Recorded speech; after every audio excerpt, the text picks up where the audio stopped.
할렐루야. 오늘도 이 주의 성전 가운데 하나님의 말씀을 사모하여 나오신 우리 주 안의 모든 성도님들을 주님의 이름으로 환영하고 축복합니다.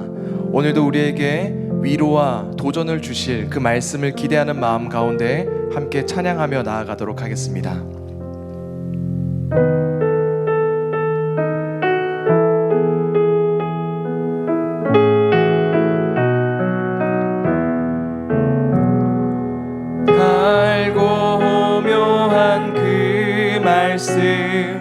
생명의 말씀은 귀한 그 말씀 진실로 생명의 말씀이 나의 길과 믿음 밝히 보여주니 아름답고 귀한 말씀 생명샘이로다. 아름답고 귀한 말씀 생명샘이로다. 귀한 주님의 말씀은 내 노래 되도다. 모든 사람을 살리는 생명의 말씀을 값도 없이 받아 생명길을 가니 아름답고 귀한 말씀 생명샘이로다. 아름답고 귀한 말씀 생명샘이로다. 널리 울리어 퍼지는 생명의 말씀을 마음의 용서와 평안을 골고루 주나니 다만 예수 말씀 듣고 복을 받네. 아름답고 귀한 말씀 생명샘이로다. 아름답고 귀한 말씀 생명샘이로다. 아멘. 오늘도 우리 말씀 가운데 우리 삶을 조명해 주실 주님의 그 빛을 함께 찬양합시다. 내 영혼에 비치니 주 영광 찬란해. 이 세상 어떤 빛보다 이 빛 더 빛나네. 주의 영광 빛난 광채 내게 비춰 주시옵소서.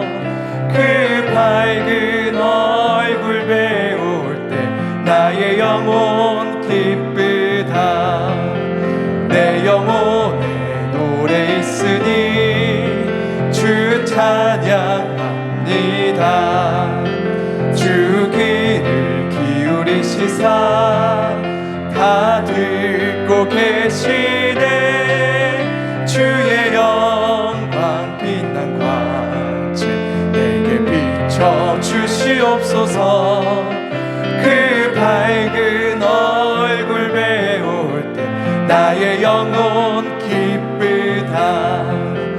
내 영혼에 봄날 되어서 주 함께 하실 때 그 평화 내게 깃들고 주 은혜 꽃피네. 주의 영광 빛난 광채 내게 비춰 주시옵소서. 그 밝은 얼굴 배울 때 나의 영혼 기쁘다. 내 영혼에 희락이 있고 큰 소망 넘치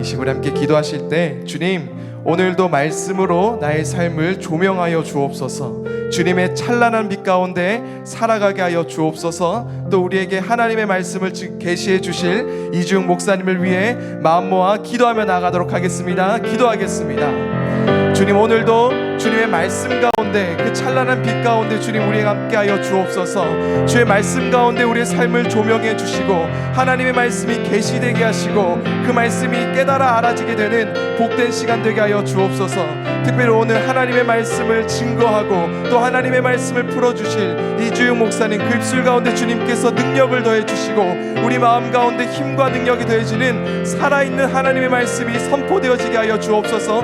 그 말씀이 우리의 혼과 영과 골수를 찔러 쪼개기까지 하는 그 날선 검이 되게 하여 주옵소서. 그 살아있는 말씀들이 선포되어질 때 우리의 마음 가운데 힘이 되어지고 오늘도 살아갈 하나님의 능력의 말씀들이 우리 삶 가운데 들어올 수 있도록 주님 역사하여 주옵소서. 오늘 우리에게 주신 하나님의 말씀은 요한계시록 10장 9절의 말씀입니다. 오늘 하나님께서 우리에게 주신 말씀은 요한계시록 10장 9절의 말씀입니다. 신약성경 409쪽입니다. 이 말씀을 받들어 읽을 때에 살아계신 하나님의 음성을 다 함께 들으실 수 있기를 바랍니다. 하나님의 말씀입니다. 내가 천사에게 나아가 작은 두루마리를 달라 한즉 천사가 이르되 갖다 먹어버리라. 내 배에는 쓰나 내 입에는 꿀같이 달리라 하거늘. 아멘. 이제 이주영 목사님 나오셔서 그럼에도 불구하고 라는 제아의 말씀 전해주실 때 큰 은혜 받으시기를 바랍니다. 감사합니다.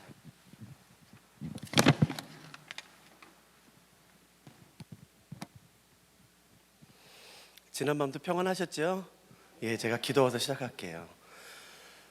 사랑하는 하나님, 지난밤도 저희를 주의 품에 품어주셨다가 아침마다 새로운 은혜로 저희를 깨워주셔서 주의 발등상 앞으로 모이게 하셔서 감사합니다.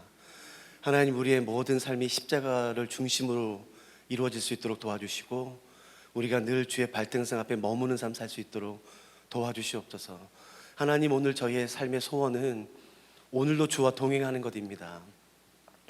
우리가 다른 사람의 눈을 두려워하지 않도록 도와주시고 살아계신 하나님의 눈 앞에서, 그 존전 앞에서 살 수 있도록 도와주시고 하나님과 그 친밀한 삶을 오늘도 살아낼 수 있도록 도와주시옵소서. 하나님, 주의 말씀이 깨달아지는 은혜가 오늘 우리 가운데 있을 수 있도록 도와주시고 주의 말씀으로 새롭게 될 수 있도록 도와주시옵소서. 하나님, 오늘 주의 전에 나올 때에 주께서 주신 물질 가운데 일부를 특별히 구별하여 주께 드리는 귀한 손길들이 있습니다. 넉넉한 가운데 드리는 것이 아니라 우리 가운데 필요가 많음에도 불구하고 특별히 구별하여 주께 드리는 이 예물을 주님 기쁘게 받아주시고 이 예물뿐만 아니라 드리는 모든 사람들의 삶이 구별된 삶을 살 수 있도록 도와주시옵소서. 세상에 물들지 않고 세상을 따라가지 아니하며 하나님의 말씀으로 구별된 거룩한 백성으로 온전히 살아낼 수 있도록 도와주시옵소서. 그래서 하나님, 이 예물이 사용되는 곳마다 구별되어지게 하시고 주의 나라가 임하게 하시고 하나님의 뜻이 이루어지며 주 예수 그리스도의 복음이 증거될 수 있도록 도와주시옵소서. 하나님, 예물 가운데 담겨져 있는 하나님을 향한 간절한 그 소원들, 마음의 눈물들을 하나님 다 헤아려 주시고 닦아주시고 주님께서 응답하여 주시옵소서. 감사합니다. 사랑하는 예수 그리스도의 귀하신 이름으로 함께 기도드렸습니다. 아멘. 어저께 저희가 6장 7개 인을 살펴봤어요.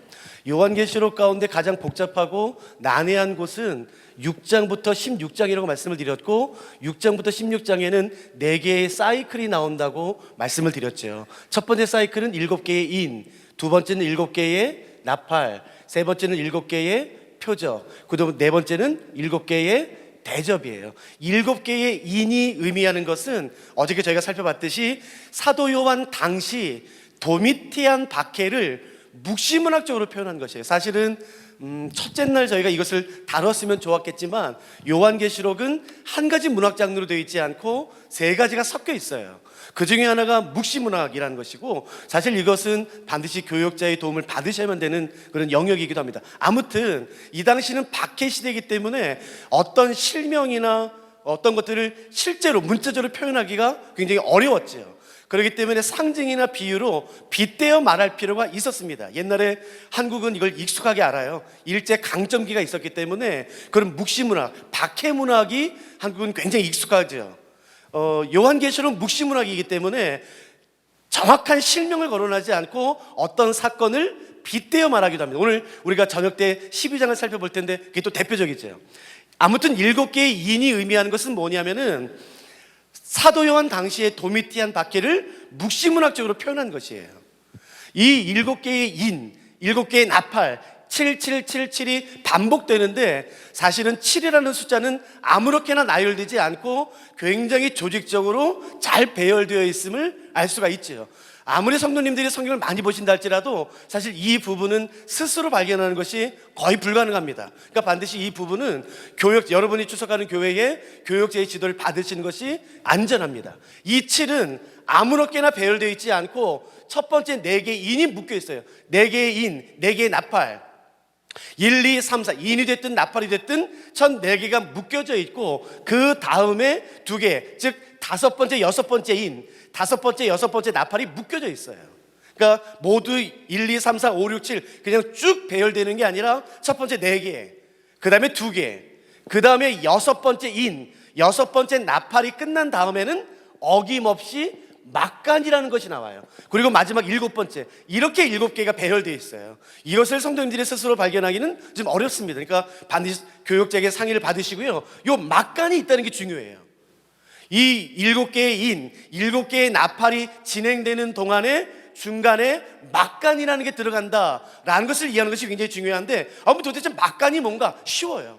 우리가 클래식 연주회 같은 걸 가면은 중간에 연주회가 진행되다가 잠깐 쉬는 시간이 있어요. 그 쉬는 시간을 우리는 막간이라고 부릅니다. 그러니까 7개 인, 7개 나팔이 정신없이 막 휘몰아치다가 갑자기 탁 멈춰요. 그리고 갑자기 고요해졌다가 다시 또 막 몰아쳐요. 그 중간에 막간이 들어가는 것을 염두에 두시고 그걸 발견하기 시작하시면 요한계시록이 풀어지기 시작해요. 그런데 이 막간이 보이지 않으면 굉장히 어그러지는 것이 요한계시록입니다. 또 하나의 팁을 드린다면 이 막간은 인이 됐든 나팔이 됐든 6번째, 이가 5번째, 6번째지 않습니까? 6번째 인, 6번째 나팔과 막간이 관련이 있어요. 무슨 말이냐면은 6번째 인의 질문이 나와요. 그 질문에 대한 답이 막간이고 6번째 나팔에 어떤 질문이 나와요. 그 질문에 대한 답이 막간이에요. 좀 약간 어렵죠, 오늘 아침에는요. 아무튼 요 막간이 들어간다는 것, 이 중간에 갑자기 쉬는 부분이 들어간다는 것을 기억하시면 될 것 같습니다. 저희가 오늘 이 막간 부분을, 인과 나팔 부분을 빨리 살펴봐야 돼요. 그래서 먼저 좀 양해를 구하고 싶은 것은 뭐냐면은 어떤 것에 대해서 과정을 거쳐 이 결론이 왜 나왔는지를 자세히 설명드리면은 너무 좋겠지만 사실 오늘 그렇게 하기는 좀 어려울 것 같아요. 막간에 대해서는 제가 자세히 설명드리겠지만 그 다른 것에 대해서는 과정을 생략하고 제가 그냥 결론만 말씀드릴 테니까 그냥 양해해 주세요. 다시 한번 볼게요. 인의 경우 첫째, 둘째, 셋째, 넷째 인은 도미티안의 박해를 의미했고 5번째 인은 그 박해의 결과라고 말씀을 드렸어요. 그리고 나서 6번째 인이 나오는데 이 6번째 인은 어느 교단이든 상관없습니다. 모든 교단이든 보수적인 입장을 취하는 모든 교단은 이 6번째 인은 예수님께서 재림하시기 전에 임할 마지막 진노, 마지막 재앙이라는 것을 다 동의해요. 자, 그걸 한번 잠깐 보시죠. 요한계시록 6장입니다.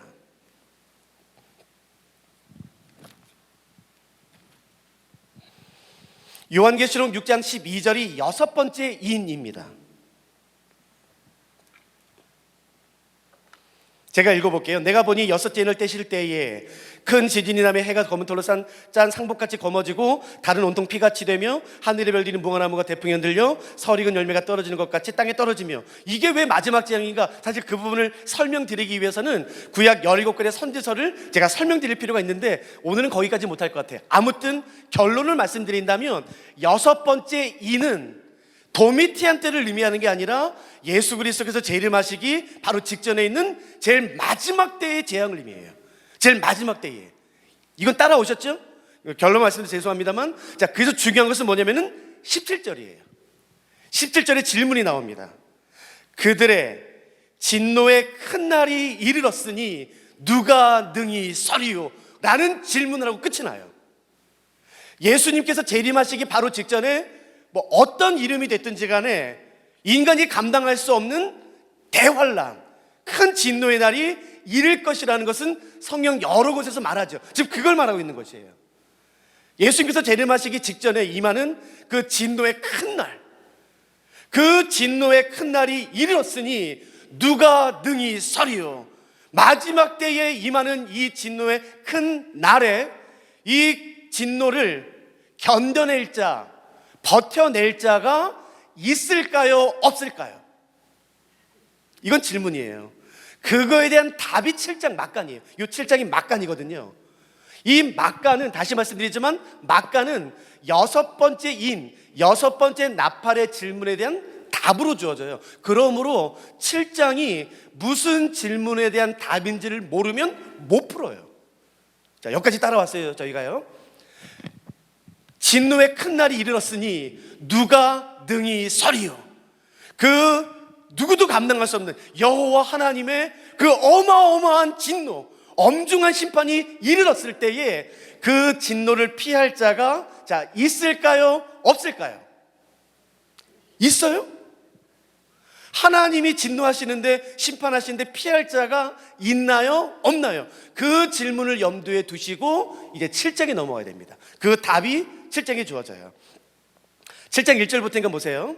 이일 후에 내가 내 천사가 땅 내 모퉁이에 선 것을 보니 땅의 사방의 바람을 붙잡아 바람으로 하여금 땅에나 바다에나 각종 나무에 불지 못하게 하더라 라고 돼 있죠. 여기 잠깐 보시겠습니까?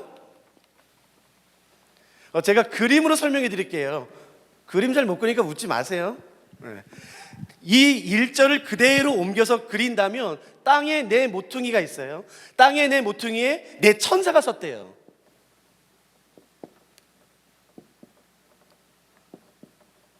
내 천사가 있는데 바람이 불어와요. 다시 보세요. 2일 후에 내가 내 천사가 땅 내 모퉁이에 선 것을 보니 땅의 사방의 바람을 붙잡아 바람으로 하여금 땅에나 바다에나 각종 나무에 불지 못하게 하더라. 이 바람이 불어오는데 이 안에 지금 그 바람이 들어왔나요? 아직 안 왔나요? 아직 오진 않았어요. 그 이유는 뭐냐면은 땅 내 모퉁이에 있는 천사들이 그 바람을 붙잡고 있어요. 그 바람을 붙잡고 있기 때문에 그 바람이 아직 이 땅에 들어오지는 않았어요. 근데 그 세찬 바람이 막 몰아치고 있어요. 근데 아직은 들어오지 않아요? 왜요? 천사들이 붙잡고 있으니까. 여기까지 따라오셨죠? 그러면 느낌상 뉘앙스 볼 때 이 바람이 불어 들어오면은 좋은 일이 생길 것 같으세요? 안 좋은 일이 생길 것 같으세요? 안 좋은 일이 생길 것 같아요. 근데 아직은 모르겠지만. 그럼 그 다음 구절 보세요. 2절.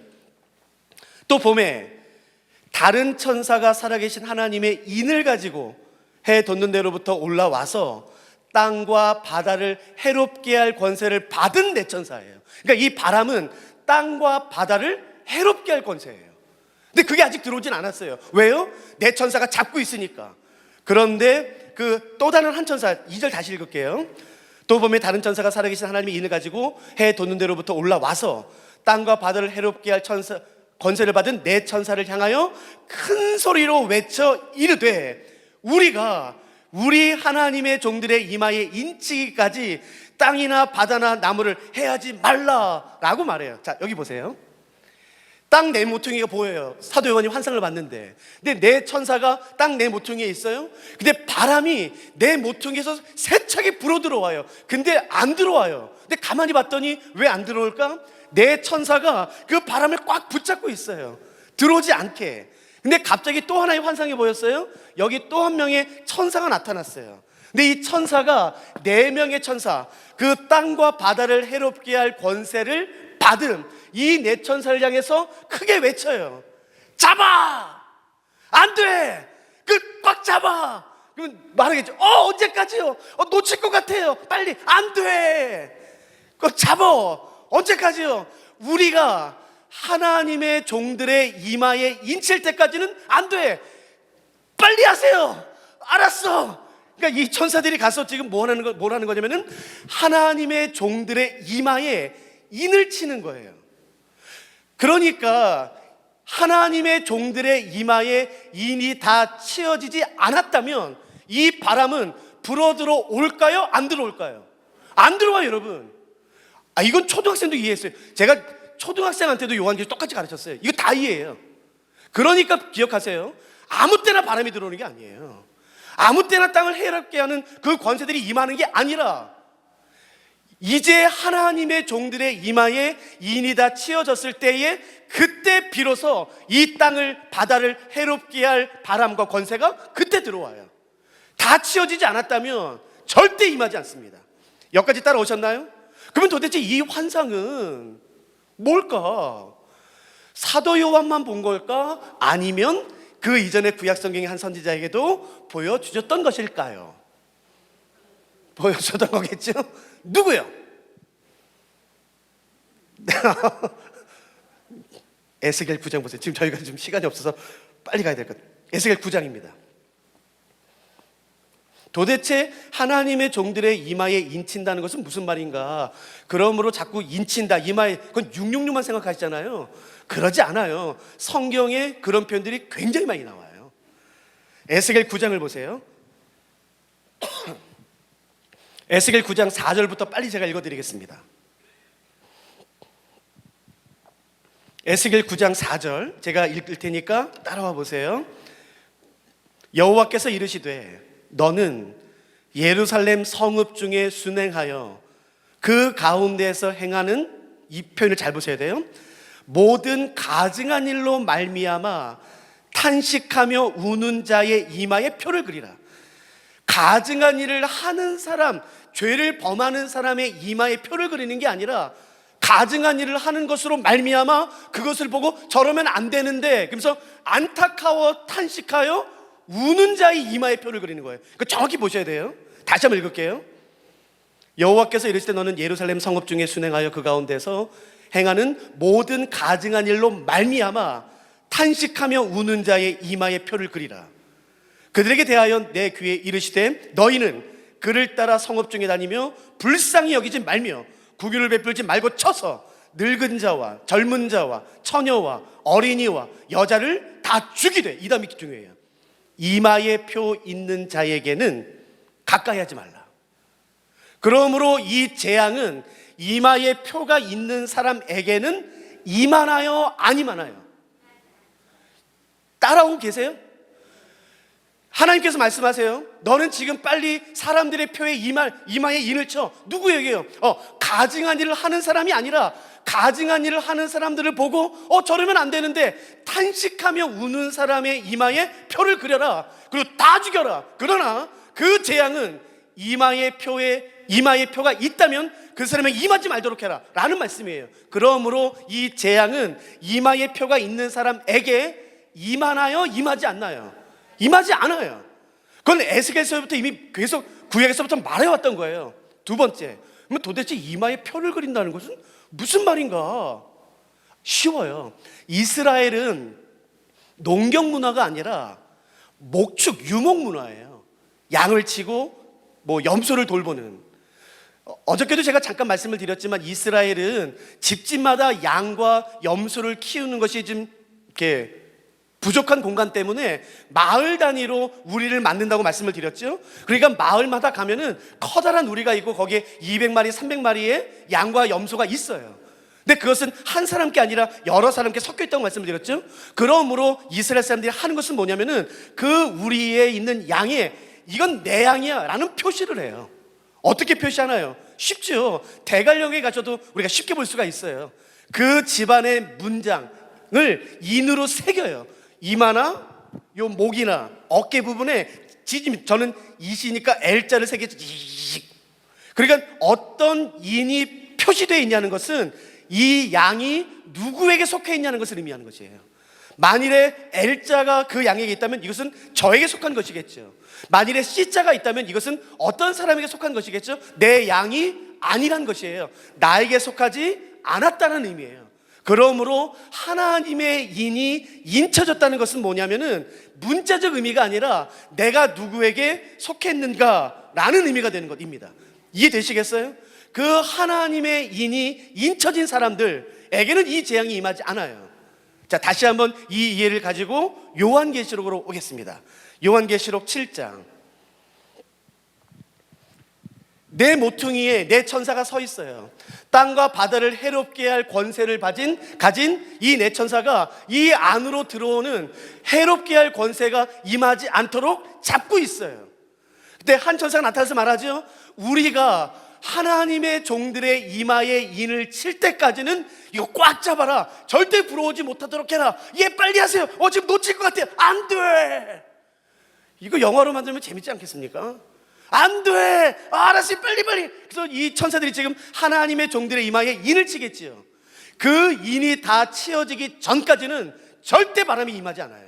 절대 해롭게 할 그 권세가 임하지 않아요. 그러면 언제 임하나요? 하나님의 종들의 이마에 인이 다 치어졌을 땐 이 바람이 임하겠죠. 여기까지 따라오셨어요? 그럼 질문 이것이에요. 하나님의 종들의 이마에 인이 다 치어졌을 경우 바람이 들어와요. 땅과 바다를 해롭게 할 그 재앙과 진노가 임해요. 그러나 그 진노는 하나님의 종들, 하나님의 인이 새겨져 있는 사람들에게 임하나요? 안 임하나요? 안 임해요, 여러분. 그러니까 두려워하지 마세요. 그건 절대로 임하지 않습니다. 하나님의 종들에게는, 예수를 그리스도로 믿고 따르는 사람에게는 이 진노의 큰 날이 절대 임하지 않아요.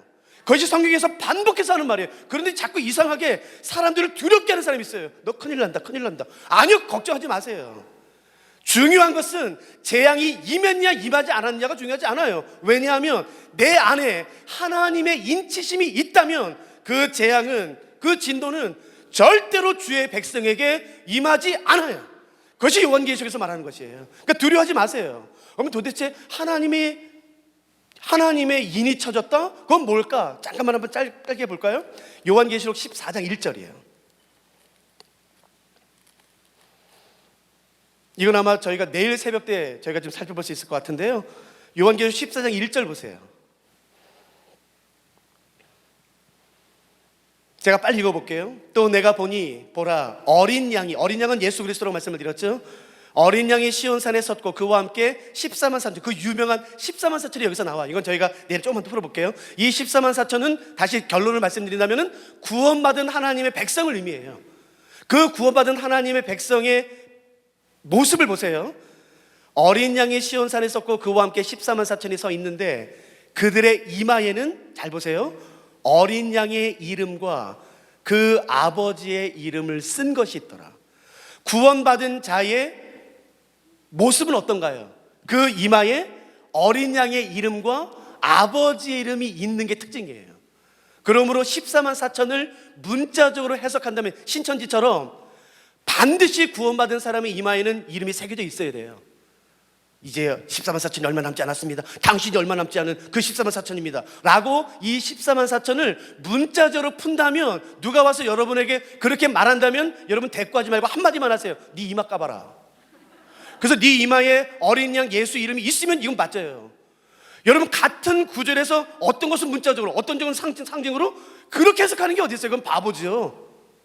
그러므로 14만 4천은 문자적 의미가 아니에요. 우리 내일 새벽에 살펴보겠지만 상징적 의미예요. 아무튼 구원받은 사람의 표식 가운데 하나는 뭐냐면은 어린 양의 이름과 아버지의 이름이 이마에 새겨져 있다는 거잖아요. 그들의 이마에는 어린 양의 이름과 아버지의 이름을 쓴 것이 있더라. 그럼 제가 질문해 볼게요. 여러분은 예수님을 그리스도로 믿으세요, 안 믿으세요? 근데 왜 이마에 아무것도 없어요? 그러니까 이것을 문자적으로 해석하시면 안 된다고요. 이마에 인이 쳐져 있다는 것은 내가 누구에게 속해 있냐는 걸 의미하는 것이에요. 이스라엘의 유목 문화와 그 팔레스타인의 문화에서는 이것이 굉장히 익숙합니다. 그러니까 진짜로 막 여기다 문신을 하지 마세요, 이마에다가. 그런 의미가 아니라 내가 예수를 그리스도로 믿으면 나는 예수께 속한 사람이야, 하나님께 속한 사람이야. 그러면 절대로 이 재앙은 하나님의 백성에게 임하지 않아요. 그러니까 두려워하지 마세요. 그런 관점에서 666을 해석하셔야 돼요. 그러니까 이런 원칙 없이 그냥 느낌대로 해석하면 절대로 안 되는 거겠죠. 다시 7장으로요. 그러니까 저희가 지금 뭐라고 있냐면요, 7개의 인의 막간을 살펴보고 있습니다. 6번째 인은 예수님께서 재림하시기 전에 임하는 마지막 재앙이라고 말씀을 드렸고, 그때 진노의 큰 날이 이르를 텐데 그때는 누군가는 그렇게 말씀하시죠. 그때는 죽고 싶어도 못 죽는데, 그때는 막 내가 너무 고통스러워서 막 죽으려고 해도 못 죽는데, 두려워하지 마세요. 예수님을 그리스도로 믿는 믿음이 있다면 그 재앙은 임하지 않아요. 하나님께서 보호해 주시니까. 그것이 7장의 막간 부분입니다. 그리고 나서 7 나팔은 뭘 의미하냐면요, 7 나팔은 하나님의 백성을 괴롭히고 핍박하는 자들에 대한 하나님의 징계를 의미해요. 계속 이것도 제가 차근차근 설명해서 이 8장 앞에 부분을 설명드리면 좀 더 좋을 텐데 그렇게 하지 못함을 양해해 주세요. 결론부터 말씀을 드린다면 7 인은 요 사도 요한 당시에 도미티안 박해를 의미하는 것이고, 요 7 나팔은 하나님의 성도들을 괴롭히고 핍박하는 자들에 대한 하나님의 징계를 의미합니다. 징계, 심판이 아니에요. 어떤 책에 보시면은 심판이라고 나와 있는데 저는 이 심판을 거부합니다. 여러분, 징계와 심판은 완전히 달라요. 겉으로 똑같을 수 있지만 심판은 끝내는 겁니다. 이제 다시 한번 기회는 없어요. 징계는요, 다시 기회를 주기 위함이에요. 그러므로 용어를 조심스럽게 쓴다면 7 나팔은 하나님의 백성을 괴롭히고 핍박하는 자들에 대한 하나님의 징계라고 볼 수가 있겠죠. 왜 그렇게 하는지 잠깐 보실까요? 8장 6절을 빨리 보세요. 8장 6절. 7 나팔을 가진 7 천사가 나팔 불기를 준비하더라. 첫째 천사가 나팔을 부니 어떤 일이 벌어진지 보세요. 피 섞인 우박과 불이 나와요. 8절. 둘째 천사가 나팔을 부니 불 붙는 큰 산과 같은 것이 바다에 던져짐에 바다의 3분의 1이 피가 돼요. 여러분 잠깐만 보세요. 나팔을 하나씩 불 때마다 우박이 떨어져요. 불이 떨어져요. 강과 바다가 피로 바뀌어요. 이거 옛날에 뭐 있었던 것 같은데 뭐 없으세요? 우박이 떨어지고 불이 떨어지고 강과 바다가 피로 바뀌고 뭐 생각나는 거 없으세요? 출애굽 10가지 재앙이에요. 이것을 이제 성경 용어로는 모티프라고 그러거든요. 구약의 전형적인 예가 있어요. 그 구약에 애굽에 내려졌던 10가지 재앙은 잘 보세요. 그 10가지 재앙의 의미는 뭐냐면은 하나님의 백성을 괴롭히고 핍박하는 자들에 대한 하나님의 징계예요. 그것이 구약 성경 창세기부터 말라기까지 언급되는 수많은 사건 가운데 하나님의 백성을 괴롭히는 자들에 대한 하나님의 징계의 가장 대표적인 예예요. 그 예를 그대로 가져와서 말씀하시는 거예요. 그러므로 7 나팔은 다시 한번 정리하자면 하나님의 백성 그리스도인들을 괴롭히고 핍박하는 자들에 대한 하나님의 징계라고 말할 수가 있는 것입니다. 오늘은 좀 약간 어렵죠? 이게 차근차근 다 설명드리면, 과정을 설명드리면 너무 좋겠지만 저희가 그러지 못하니까 좀 양해해 주세요. 결론만 말씀드리는 것을. 그러니까 7 나팔은 그렇습니다. 근데 7 나팔에 막간이 나와요. 그게 오늘 본문이에요. 10장, 11장. 10장과 11장에 보시면 그 나팔에 막간이 나오는데 그 막간은 6번째와 늘 관계가 있다고 말씀을 드렸잖아요. 한번 정리해 보세요. 7 나팔이라는 것은 하나님의 백성을 괴롭히고 핍박하는 자들에 대한 하나님의 징계예요. 그를 염두에 두고 한번 9장을 보시죠. 9장 13절 제가 읽어볼게요. 여섯째 천사가 나팔을 불매 내가 들으니 하나님 앞 금 제단 넷불에서 한 음성이 나요. 그래서 그 징계가 내려지죠. 중요한 것은 20절과 21절입니다. 어떤 내용이 있는지 눈여겨보세요. 20절. 이 재앙에 죽지 않고 남은 사람들은 손으로 행한 일을 회개하지 아니하고 오히려 여러 귀신과 또는 보거나 듣거나 다니거나 하지 못하는 금, 은, 동과 목석의 우상에게 절하고 또 그 살인과 복술과 음행과 도둑질을 회개하지 아니하더라. 하나님께서는 하나님의 백성을 괴롭히고 핍박하는 자들에게 다시 한번 기회를 주기 위해서 징계를 하셨어요. 끝내기 위해서가 아니라 그 사람들에게도 다시 한번 돌이킬 수 있는 기회를 주기 위해 하나님은 징계를 하셨어요.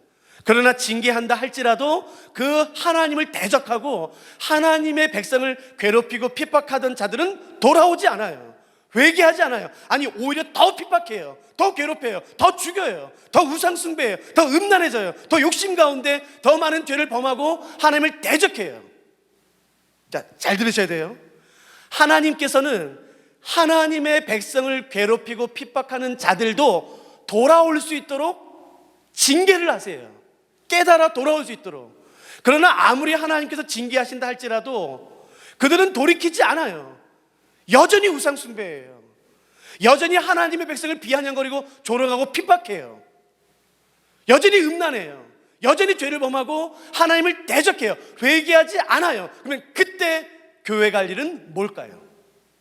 아무리 하나님께서 기회를 주시고 은혜를 베푸시고 아무리 은혜를 베푸시고 기회를 준다 할지라도 그들은 들으려 하지 않고 돌이키려 하지 않고 회개하지 않는 바로 그때에 교회가 할 일은 뭘까요? 질문 따라오셨죠? 그게 그 답이 바로 10장이에요. 여러분 그 10장 보기 전에요. 여러분이 한번 대답해 보세요. 하나님께서는 이사야 선지자를 이렇게 말씀하세요. 너 내 백성한테 가서 말해라. 그러나 그를 듣지 않을 거다. 기억나세요? 소도 주인을 알지만 내 백성은 모른다. 너 이사야 내 백성한테 가서 내 말 전해라. 그러나 그들은 듣지 않을 거다. 너를 핍박할 거다. 널 거절할 거다. 내 말 듣지 않을 거다. 그러면 이런 질문을 할 수 있죠. 왜 가? 하나님 나를 왜 보내세요? 아니 듣지 않을 거라며 근데 왜 나를 보내세요? 라고 말하지 않겠습니까? 비슷한 상황이에요. 하나님이 그들을 돌이키도록 그들도 돌아올 수 있도록 은혜를 베푸세요. 징계하세요. 근데 돌이키지 않아요. 회개하지 않아요. 여전히 우상 숭배하고 음란하고 심지어 하나님을 대적할 뿐만 아니라 하나님의 백성을 여전히 죽이고 핍박해요. 그때 교회 갈 일은 뭘까요? 도미티안 박해 상황에서 여전히 이 세상은 그리스도인과 교회를 핍박하고 죽여요. 그때 교회 갈 일은 뭘까요? 10장 따라오셨죠? 자, 도대체 이때 교회 갈 일은 뭔지를 한번 보시죠. 9절입니다. 10장 9절. 내가 천사에게 나아가 작은 두루마리를 달라 한즉 천사가 이르되 갖다 먹어버리라.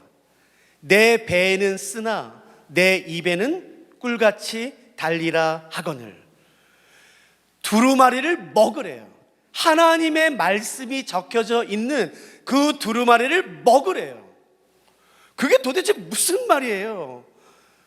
하나님이 아무리 기회를 줘도 회개하지 않는 이 세상에서 사람들은 여전히 하나님을 대적하고 회개하지 않고 음란하고 우상숭배하고 하나님의 교회와 그리스도인들을 비방하고 핍박하는 이때에 교회가 할 일은 하나님의 말씀이 적힌 두루마리를 먹으래요. 왜? 도대체 두루마리를 먹는다는 것은 무슨 말일까요? 무슨 의미일까요? 아, 성경 공부 맞나요? 도대체 무슨 의미일까요? 자, 그러면 여기까지 따라오셨죠? 그러면 제가 다시 한번 질문해 볼게요. 두루마리를 먹어라 라는 것은 요한계시록 이제 10장에 나오지 않습니까? 이 표현, 이 장면은 요한계시록에만 나올까요? 아니면 구약 성경에 한번 나왔을까요? 나왔죠? 2번 나옵니다. 누굴까요? 또 에스겔 말씀하고 싶은 거죠? 누굴까요? 맞아요. 이번에도 에스겔이에요. 에스겔 3장. 잠시만요. 그러니까 지금 우리가 뭘 보는 거냐면요, 도대체 두루마리를 받아 먹어라? 이게 무슨 의미냐는 거예요. 아, 성경 공부하는 뜻인가? 한번 보죠. 에스겔 3장입니다. 그러므로 중요한 것은요, 성경을 한 권만 이해하는 것보다 창세기부터 요한계시록까지 전권을 이해하는 것이 절대 이단에 빠지지 않아요. 안전합니다. 에스겔 3장을 보세요. 에스겔 3장을 펴시고 여기를 잠깐 보시겠습니까?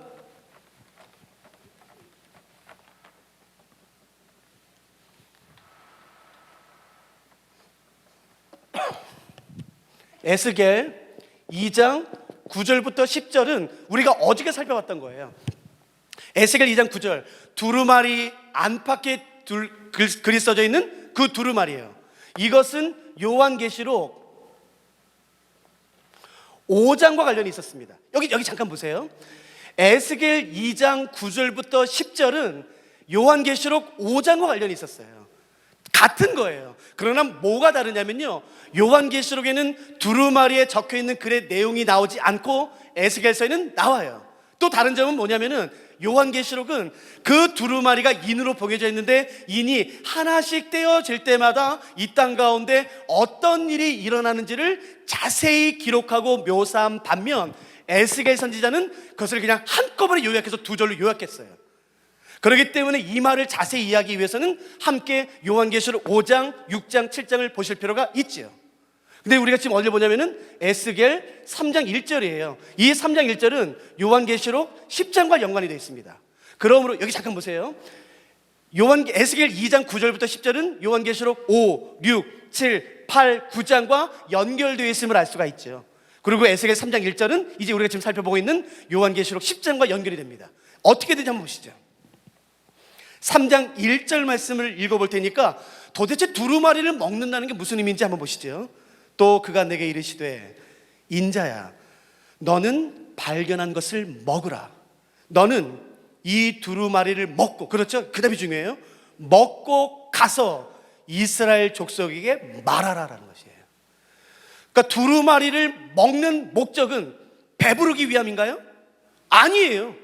나의 유익 때문인가요? 아니에요. 하나님의 말씀이 기록된 두루마리를 갖다 먹어라 라는 그 먹는 이유와 목적은 오직 하나예요. 그건 뭔가요? 다시 가서 전하기 위함이에요. 그게 빠지면 먹는 의미가 없어요. 나 혼자 배부르고 이거 달아 이것이요, 그것 때문이가 아니라 하나님의 말씀이 기록된 두루마리를 갖다 먹어버리라. 먹어야 되는 이유는 뭐냐면은 다시 가서 전하기 위함이에요. 그건 본문에 분명히 나와 있죠. 이해되시죠? 그러면 이 이해를 가지고 우리 다시 요한계시록으로 오겠습니다. 요한계시록 10장 9절부터 다시 천천히 읽어드릴 테니까 에스겔서의 말씀을 염두에 두고 보셔야지만 이해가 되는 거예요. 그러므로 성경은 같이 보셔야 되는 게 맞겠죠. 제가 읽겠습니다. 9절, 10장 9절. 내가 천사에게 나아가 작은 두루마리를 달라 한즉 천사가 이르되 갖다 먹어버리라.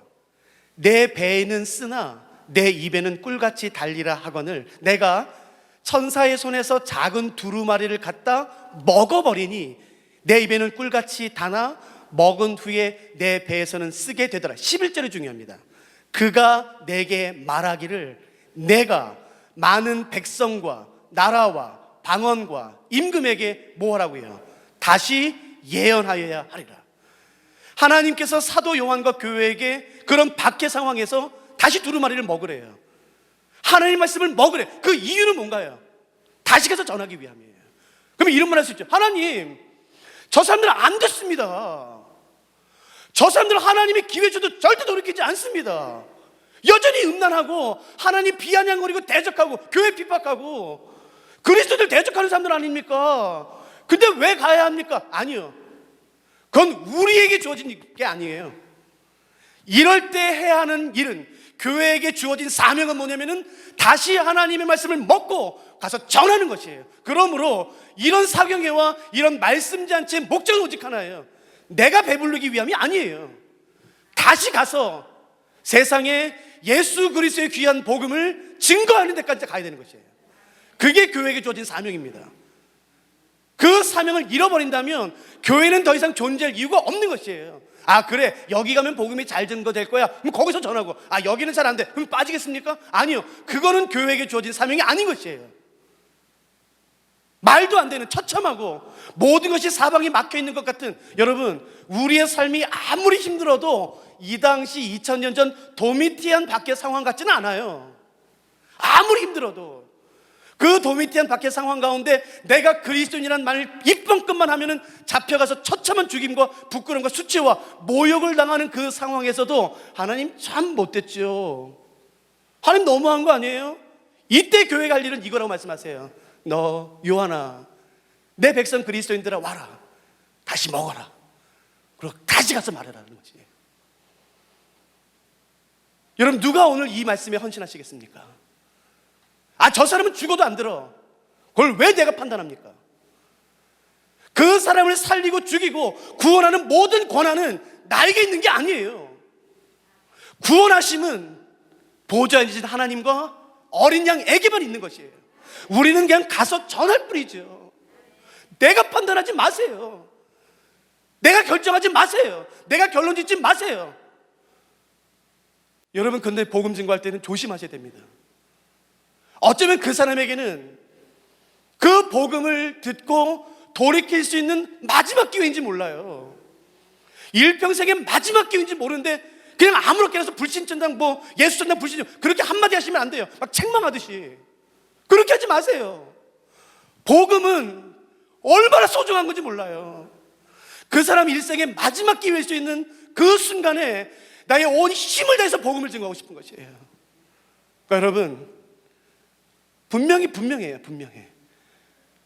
지금 이 자리에 계신 분들 가운데 복음 증거하다 지치신 분들이 왜 없겠습니까? 다시 이 말씀 듣고 일어나세요. 아무리 듣지 않는다 할지라도, 아무리 복음이 계속 거들린다 할지라도, 아니요, 다시 먹고 가서 증거하셔야 되는 것이에요. 이 자리에 선교사님 계세요? 그것은 목사님, 절대 복음이 들어가지 않는 곳입니다. 맞아요. 그럼에도 불구하고 다시 가르쳐야 되는 것이에요. 다시 증거해야 되는 것이에요. 왜요? 복음이 유일한 생명입니다. 복음이 유일한 구원이기 때문에 그런 것이에요. 그 어떤 것도 대체할 수 없는 유일한 예수 그리스도의 복음, 그것이 교회에게 주어진 사명이라고 말하는 것이에요. 목사님, 저는 지금 제가 좀 많이 바빠요. 제가 지금 재정 문제가 있어요. 제가 지금 어떤 문제가 있어요. 예, 알아요. 그럼에도 불구하고 증거해야 되는 것은 복음이에요. 내가 많은 사람에게 1000명, 100명 많은 사람에게 증거하지 못한다 할지라도 지금 내 주변에 있는 사람들에게 여러분 복음을 증거할 때가 됐죠. 여러분, 혹시 여러분의 가족은 다 예수를 그리스도로 믿으세요? 언제까지 놔두시겠습니까? 우리 교회 배불리 그런 차원이 아닌 것이잖아요.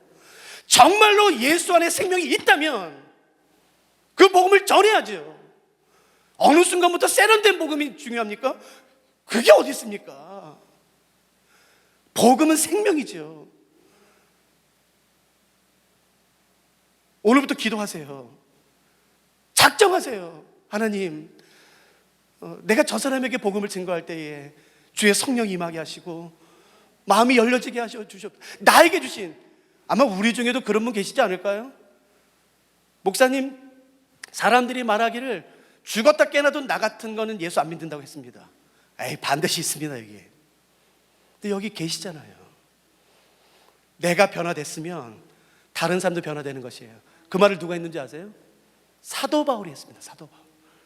나에게 이런 은혜를 주신 이유는 다른 사람에게 본이 되게 하려 함이라.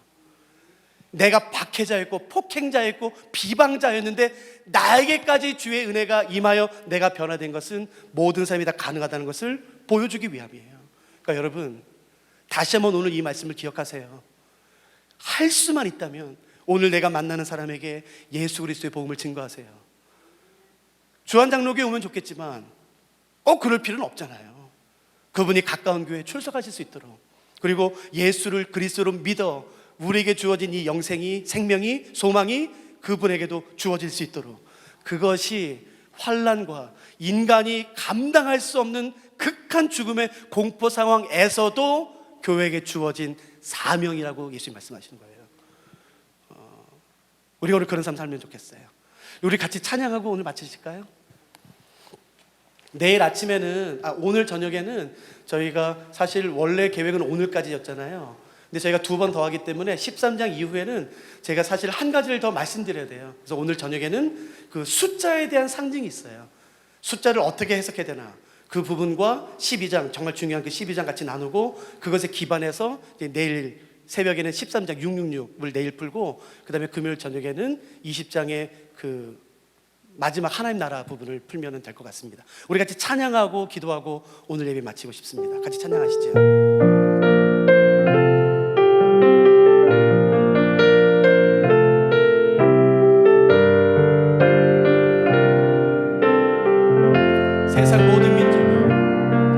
세상 모든 민족이 구원을 얻기까지 쉬지 않으시는 하나님, 주의 심장 가지고 우리 이제 일어나 주 따르게 하소서. 세상 모든 육체가 주의 영광 보도록 우릴 부르시는 하나님, 주의 손과 발 되어 세상을 치유하며 주 섬기게 하소서. 아멘.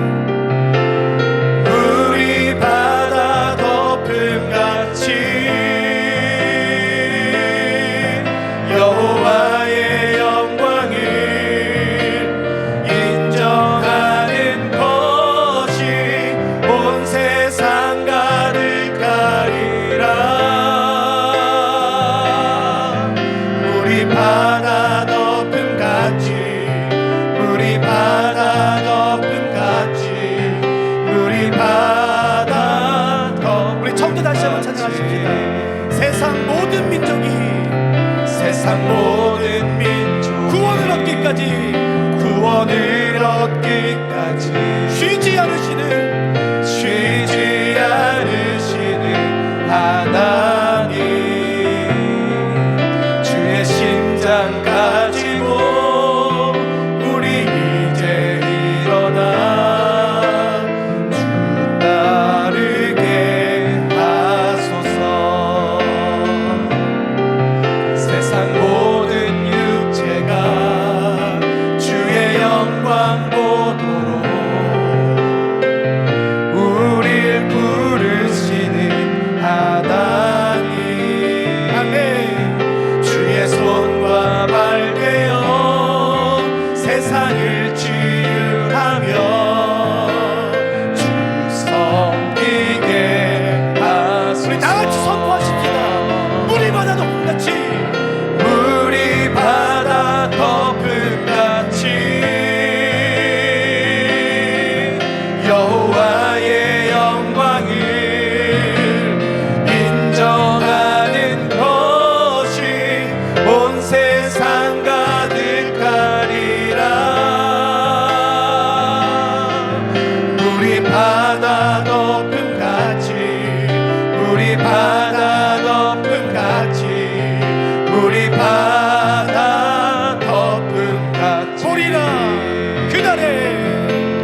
같이 기도하십시다.